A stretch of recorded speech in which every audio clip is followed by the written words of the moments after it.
श्री कृष्ण गोविंद। हर हर महादेव। संध्या की तपस्या उसके द्वारा भगवान शिव की स्तुति तथा उसके संतुष्ट हुए शिव का उसे अभिष्ट वर दे मेधा तिथि के यज्ञ में भेजना। ब्रह्मा जी कहते हैं, मेरे पुत्रों में श्रेष्ठ महाप्रयाग नारद तपस्या के नियम का उपदेश दे। जब वशिष्ठ जी अपने घर चले गए तब के उस विधान को समझकर संध्या मन ही मन बहुत प्रसन्न हुई। फिर तो वह सानद मन में तपस्विनी के योग्य वेश बनाकर ब्रह्मलोहित सरोवर के तट पर ही तपस्या करने लगी। वशिष्ठ जी ने तपस्या के लिए जिस मंत्र को साधन बताया था उसी से उत्तम भक्ति भाव के साथ वह भगवान शंकर की आराधना करने लगी। उसने भगवान शिव के अपने चित्त को लगा दिया और एकाग्र मन से वह बड़ी भारी तपस्या करने लगी। उस तपस्या में लगे हुए उसके 4 युग व्यतीत हो गए। तब भगवान शिव की उसकी तपस्या से संतुष्ट हो बड़े प्रसन्न हुए तथा बाहर भीतर और आकाश में अपने स्वरूप का दर्शन कराकर जिस रूप का वह चिंतन करती थी उसी रूप से वह उसकी आंखों के सामने प्रकट हो गए। उसके मन में जिनका चिंतन किया था वही प्रभु शंकर को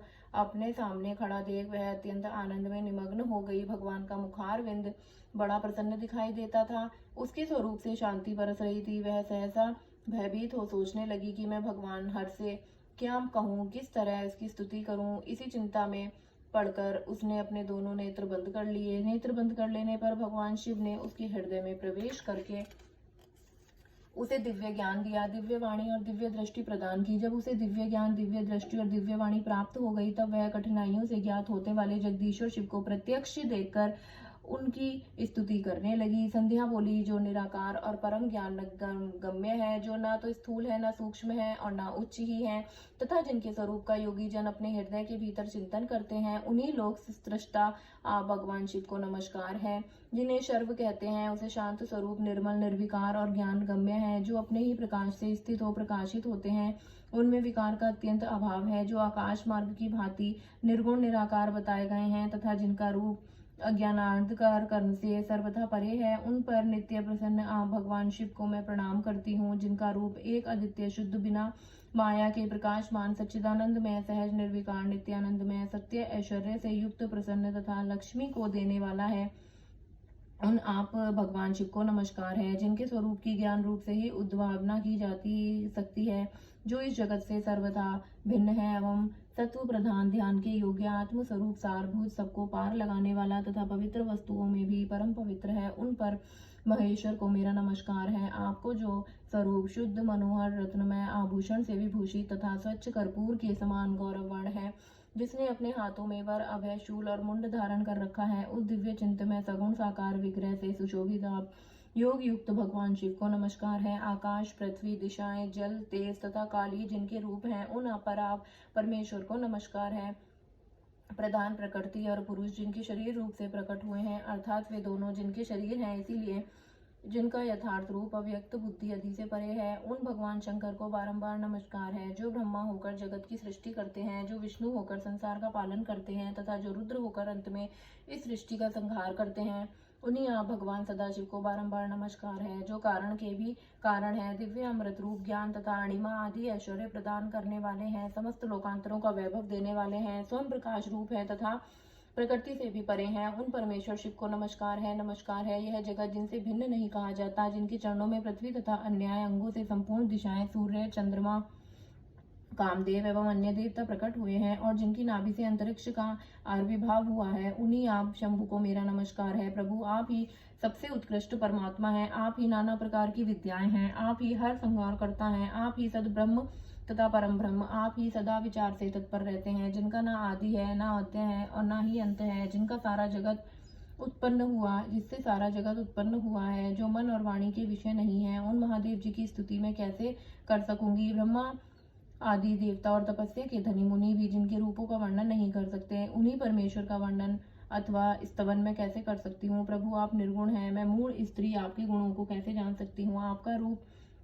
तो ऐसा है जिसे इंद्र सहित संपूर्ण देवता और असुर भी नहीं जानते हैं। महेश्वर आपको नमस्कार है, तपो में आपको नमस्कार है, देवेश्वर शंभु मुझ पर प्रसन्न होइए, आपको बारंबार मेरा नमस्कार है।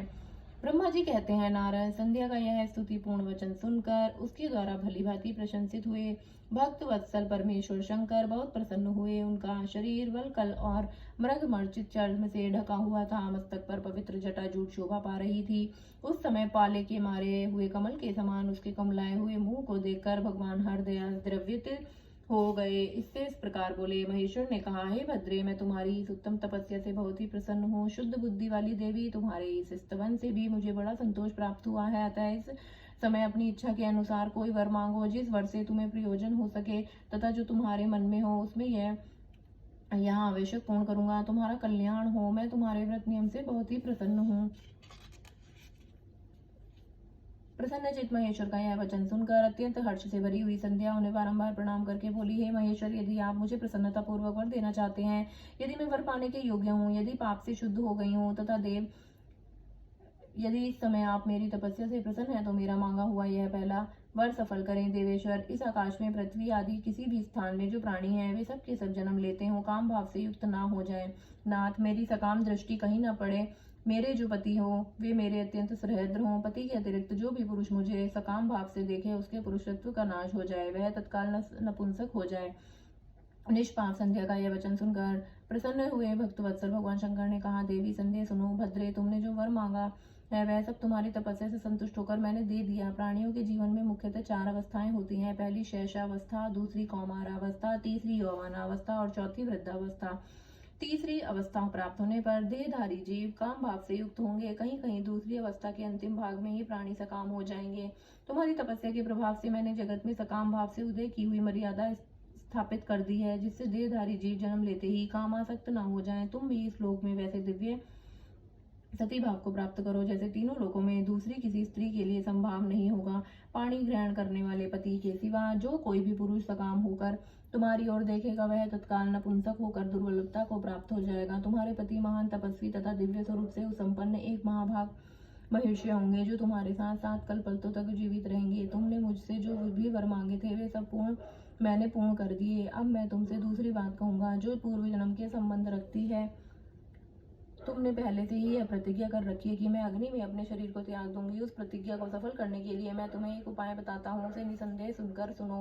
मुनिवर मेधातिथि का यह यज्ञ चल रहा था कि जो 12 वर्षों तक चालू रहने वाला है, उसमें अग्नि पूर्णतया प्रज्वलित है। तुम बिना विलंब किए उसी अग्नि में अपने शरीर का उत्सर्ग कर दो। इसी पर्वत और उपकाल में चंद्रभाग नदी के तट पर ताप आश्रम मुनि के मेधातिथि महायज्ञ का अनुष्ठान करते हैं। तुम स्वच्छानंद पूर्वक वहां जाओ। मुनि तुम्हें वहां देख नहीं सकेंगे। मेरी कृपा से तुम मुनि की अग्नि से प्रकट हुई पुत्री होगी। तुम्हारे मन में जिस प्रकार किसी स्वामी को प्राप्त करने की इच्छा हो उसे हृदय में धारण कर उसी का चिंतन करते हुए तुम अपने शरीर को उस यज्ञ की अग्नि में होम दो।